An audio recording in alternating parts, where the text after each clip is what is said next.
కడప జిల్లా జమ్లమడుగులో వైపాక ఎమ్మెల్సీ రామసుబ్బారెడ్డి ఎమ్మెల్యే ఆదినారాయణ రెడ్డిపై చేసిన వ్యాఖ్యలకు ప్రతిగా Jammalamadugu market yard chairman Nageshwar Reddy స్పందించారు. ఈ సందర్భంగా ఏర్పాటు చేసిన మీడియా సమావేశంలో ఆయన మాట్లాడుతూ ఆదిపై మాట్లాడే అర్హత రామసుబ్బారెడ్డికి లేదని అన్నారు. దొంగ ఓట్లతో గెలిచిన రామసుబ్బారెడ్డి మాట్లాడడం విడ్డూరంగా ఉందని అన్నారు. శివారెడ్డి మరణానంతరం ఆయన కుటుంబానికి రావాల్సిన ఎమ్మెల్యే పదవిని రామసుబ్బారెడ్డి లాగేసుకున్నాడని అన్నారు. అనంతరం ఆయన ఎమ్మెల్సీ పదవులకు సైతం వారి కుటుంబానికి చెందకుండా రామసుబ్బారెడ్డి మాత్రమే అనుభవించారని ఎద్దేవా చేశారు. 2 దఫాలుగా మంత్రి పదవి వెలగబెట్టిన రామసుబ్బారెడ్డి నియోజకవర్గానికి చేసిన అభివృద్ధి కార్యక్రమాలను ఆదినారాయణ రెడ్డి చేసిన అభివృద్ధి ఒక్కసారి బెరోజు వేసుకోవాలని అన్నారు. ఆది అంటే అబద్ధం కాదని, ఆది అంటే అభివృద్ధి అని ఈ సందర్భంగా నగేష్ తెలిపారు. ఆది అభివృద్ధి తెలుసుకోవాలంటే ప్రస్తుతం నియోజకవర్గంలో జరుగుతున్న అభివృద్ధి పనులను చూస్తే అది ఎంత అభివృద్ధి చేస్తున్నాడో అందరికీ అర్థమవుతుందని అన్నారు. పొన్నపురెడ్డి కుటుంబాన్ని నియోజకవర్గ ప్రజలు మర్చిపోయారని, వారిది గతించిన వైభవమని అన్నారు. 2029 ఎన్నికల్లో కూటమి పార్టీలు భారీ మెజార్టీతో విజయం సాధిస్తాడని ఈ సందర్భంగా నగేష్ మీడియాకు తెలిపారు. సాటింపు వేసి ప్రతీకారం తీర్చుకుంది దేవగుడి సోదరులు. వాళ్ళన్నది టికెట్ లాక్కున్నారు అని రామస్వామి మాట్లాడుతున్నారు. శివారెడ్డి చనిపోయిన తర్వాత సోమశేఖర్ రెడ్డి కానీ, గిరిధర్ రెడ్డి కానీ, లక్ష్మీదేవమ్మ కానీ ఎమ్మెల్యే టికెట్ ఇచ్చే అవకాశం ఈయన చేశాడా? ఈయన 2 సార్లు ఎమ్మెల్యే ఆడు. ఆరో గిరిరెడ్డి వాళ్ళ భార్య లక్ష్మీదేవమ్మకు ఎందుకు అవకాశం ఇవ్వలేదు? 2 సార్లు ఎమ్మెల్సీ పదవి వచ్చింది అతనికి. ఒకసారేమో తెలుగుదేశం పార్టీ తరఫున అవకాశం వచ్చింది, రెండోసారి వైఎస్ఆర్ పార్టీ తరఫున ఎమ్మెల్సీ అవకాశం వచ్చింది. 2 సార్లు ఎమ్మెల్సీ పదవులు నామినేట్ పదవి వచ్చినా కూడా నీకు కనీసం జాలి దయ లేకోకుండా ఆ 2 సార్లు పదవి నువ్వే అనిపించున్నావు. ఒక్కసారైనా నువ్వు గిరిధరెడ్డికి కానీ లక్ష్మీదేవి కానీ ఎమ్మెల్సీ పదవి ఇచ్చినావా? అదే ఆదినారాయణ రెడ్డి 2011లో వాళ్ళ అన్నలు నారాయణ రెడ్డి గారిని ఎమ్మెల్సీగా పోటీ చేసి గెలిపించిన ఘనత ఆదినారాయణ రెడ్డి కాదా? 2019 ఎలక్షన్లో ఎమ్మెల్సీ పదవి వచ్చే ఆదినాథ్ తృణప్రాయంగా వదిలేసి శంకరెడ్డి కొడుకు అయినటువంటి శివనాథ్ రెడ్డికి ఎమ్మెల్సీ పదవి ఇచ్చింది వాస్తవమా కాదా? నువ్వు టికెట్లు లాక్కున్నావు అని విమర్శన నైతిక హక్కు ఫస్ట్ నీకు ఉందా? నువ్వు ఆదినారాయణ తెలుసుకో. ఫస్ట్ నువ్వు గృహ నిర్మాణ శాఖ మంత్రి ఉన్నప్పుడు మా దేవుడి 10 పల్లెలకు 1 ఇల్లు నువ్వు మంజూరు చేశావా? టోటల్ నియోజకవర్గం నువ్వు ఎన్ని ఇచ్చావో నువ్వు ఫస్ట్ నువ్వు తెలుసుకో.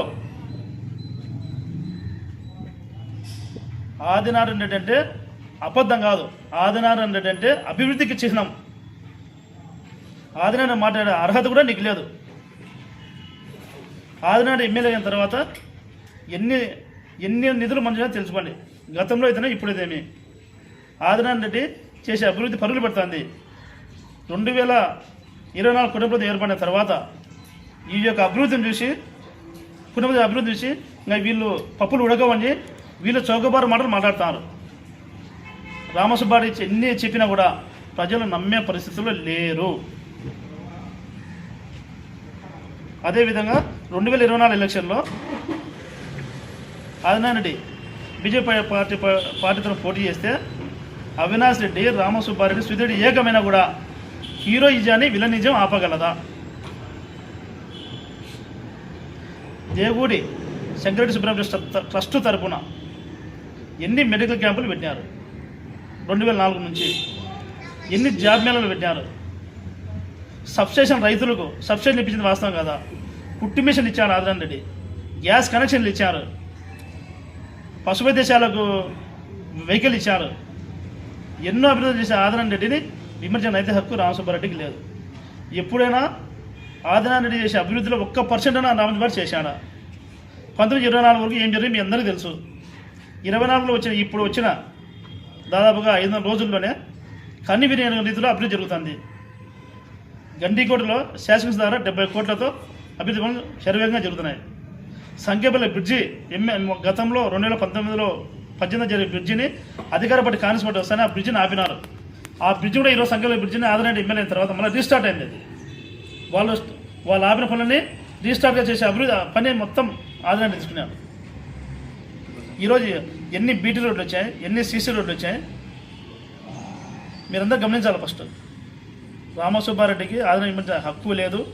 ఆయన రామసుబ్బారెడ్డి చింతకాయల మందరాలు రావడం, ఆయన నంగనాచి మాటలు ఎవరు నమ్మరు, కొంగ జపం చేయడం తప్ప అభివృద్ధిని ఆపుకోలేరు, వాళ్ళ కేసులను ఆపలేరు, వాళ్ళ లోపల కూడా తథ్యం.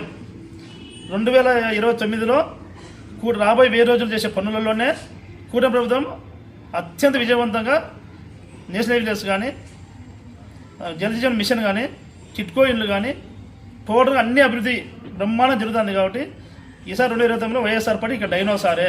రామసుబ్బారెడ్డికి ఇంకా 2029లో కూడా ప్రజలు 5వ సారి, వాళ్ళు 5 సార్లు గెలిచినా ఉన్నారు కదా, 4 సార్లు ఓడిపోయాడు. చివరిగా అతను 5వ సారి పోటీ చేసి అతనికి రాజకీయంగా జీవ సమాధి తథ్యం. ఆదినారెడ్డి 5వ సారి కాదు 6వ సారి ఎమ్మెల్యే గెలిచగలడు. అది 2029లో ఆదినారెడ్డి పోటీ చేస్తాడు, భూపేష్ పోటీ చేస్తాడు. వాళ్ళ కుటుంబం సంబంధించిన విషయం. భూపేష్ రెడ్డిని అత్యధిక మేరకు గెలిపిస్తారు, ఆదినారెడ్డిని సరే అత్యధిక మేరకు గెలిపించే బాధ్యత మన ప్రజల్లో ఉంది. ఎందుకంటే వాళ్ళు చేసే అభివృద్ధి పని కాబట్టి దేవ కుటుంబం జోలికి వస్తే చూస్తూ ఊరుకోం. ఇక సెలవు. ఎలక్ట్రానిక్ ప్రింట్ మీడియా అందరికీ హృదయపూర్వక నమస్కారములు. గడిచిన 2 దినాలలో వైఎస్ఆర్ కాంగ్రెస్ పార్టీ ఎమ్మెల్సీ రామసుబ్బారెడ్డి గారు మా గౌరవ ఎమ్మెల్యే ఆదినారాయణ రెడ్డి గారి పైన విమర్శలు చేయడం జరిగింది.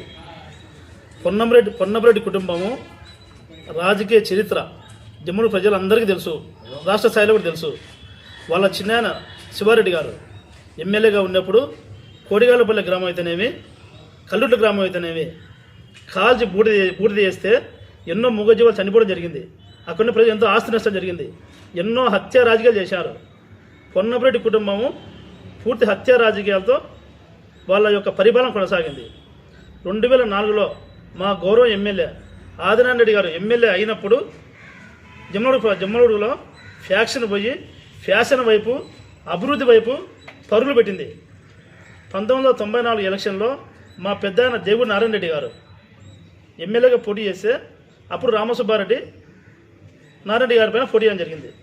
పెద్దగూడ మండలంలో 15,000 బోగస్ ఓట్లు ఉంటే ఆ రోజు రామసుబ్బారెడ్డి గెలిచింది కేవలం 11,000 ఓట్లతో. 99లో తిరిగి మళ్ళీ పోటీ చేస్తే అప్పటికి 7,000 బోగస్ ఓట్లు పెద్దగూడ మండలంలో ఉంటే రెండోసారి ఆయన గెలిచింది కేవలం 357 ఓట్లతో గెలిచాడు. అది ఒక గెలిపేనా? తరువాత అన్ని పోరాటాలు చేసి పెద్దమరే మండలంలో బోగస్ ఓట్లను తీసిన తర్వాత ఆయన పరిస్థితి ఏమైంది? వరుసగా మా గౌరవమైన ఆదినారాయణ చేస్తే 3 సార్లు ఓడిపోయి మొత్తంగా 4 సార్లు ఓడిపోయావు. నువ్వు ఆదినారాయణ రెడ్డి గురించి విమర్శించే హక్కు నీకు ఉందా అని మేము అడుగుతున్నాం. 19